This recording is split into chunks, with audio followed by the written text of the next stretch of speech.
excuse me, why are you banging down my door? Because your daughter has attacked my son and I want to know what you're going to do about it. Well, first I'm going to find out what actually happened and then we'll see. So, Chanel, do you want to tell us what happened? Okay.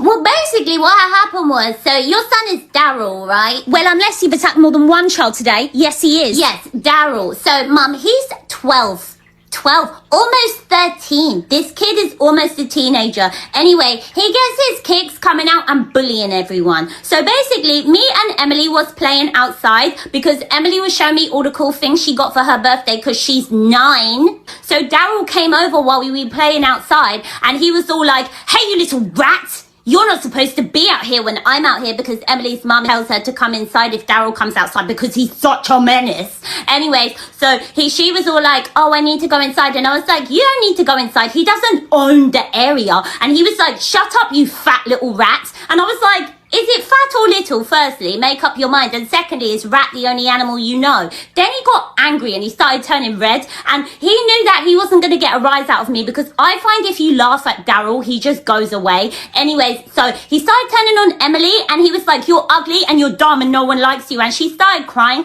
and then he started laughing at her and that made me really angry. So then I was like, "Why don't you pick on someone your own size?" And he was like, "What, like you fat little freak?" And I was like, again, with the fat and the little, make it make sense. And now I know that I'm not fat. I'm just a little chunky because I'm pre a growth spurt. Anyway, so I was like, well, if I'm fat, let me use it to my advantage. So I grabbed hold of his arm and Mum, I used centrifugal force. You know about the centrifugal force? Yeah, I know about it. Yeah. So I used the centrifugal force and I had hold of his arm and he couldn't get me off because you know I'm quite strong. And I just spun him and I spun him and I spun him and he was just picking up speed. And then I just let go like Trunchbull from Matilda and he flew. And honestly, Mum, maybe I am a little chunkier than I thought because I didn't expect him to fly that far and then he just flew straight into the stinging nettles and then he got up and he was just screaming and crying and then he ran home to his mum to snitch like a little baby. So I guess that's what happened. Thank you for telling us, Chanel. Well, I'm actually not going to do anything about that. And how about you teach your son some basic human decency and get out of my house? Have a nice day.